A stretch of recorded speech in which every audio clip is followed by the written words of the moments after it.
গুনার কাজ করে ফেললাম। আল্লাহর গোলাম মসজিদের বাইরে থেকে আল্লাহর গোলামের কানে নামাজের জন্য মুয়াজ্জিন ডাকে, আল্লাহ রাব্বুল আলামিন ডাকে। আল্লাহর গোলাম আজানের আওয়াজটা শোনার পরও মসজিদে যায় না, কিন্তু দিলের মধ্যে এই আঁখে কি করলাম, মসজিদে গেলাম না, দুনিয়ার পেছনে পড়িয়া টাকার পেছনে পড়িয়া মসজিদে যাইতে পারলাম না। আল্লাহর গোলামের দিলের মধ্যে ভয় হয়, এই নফসটা যার তাকে বলা হয় নফসে লাওয়ামা। এটা হলো নফসে লাওয়ামা। তাকে সব সময় এরকম ভাবে সতর্ক করে, তাকে সব সময় আক্ষেপের মধ্যে রাখে, আরে আমি কি করলাম, গুনার কাজ করে ফেললাম। মুফাসসিরে কেরাম এই আয়াতের দুইটা ব্যাখ্যা করলেন, নফসে লাওয়ামার দুইটা ব্যাখ্যা করলেন। একটা হলো মুমিনরাও এই নফসওয়ালা হইতে পারে, আবার গুনাহগাররাও নাফরমানেরাও যারা বেঈমান তাদেরও এই নফসটা হইতে পারে।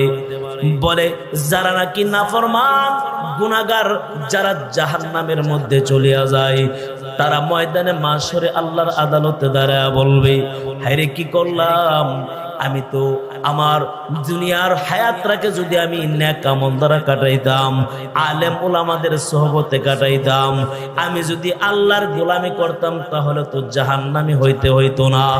এটা হলো তাকে ওই দিন সতর্ক করা হবে, ওই দিন সে আফসোস করবে। আবার মুমিন বান্দার ওই হালত হইতে পারে, আল্লাহর গোলাম যে জান্নাতের মধ্যে ঢুকছে, জান্নাতের মধ্যে ঢুকার পর আল্লাহর গোলাম আফসোস করতে থাকবে, কি করলাম, আমার বন্ধু দেখা যায় ভিআইপি পারসন জান্নাতুল ফেরদাউসে চলে গেল, আমি সাধারণ জান্নাতের মধ্যে ঢুকে রইলাম।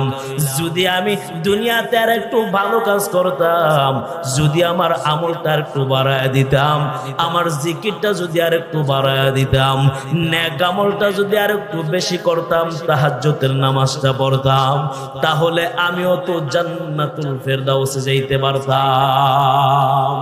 আউলিয়ারা কারে উকবা ইখতিয়ার, জাহেলারা কারে দুনিয়া ইখতিয়ার, মাইলে মুমিন সোয়ে মুমিন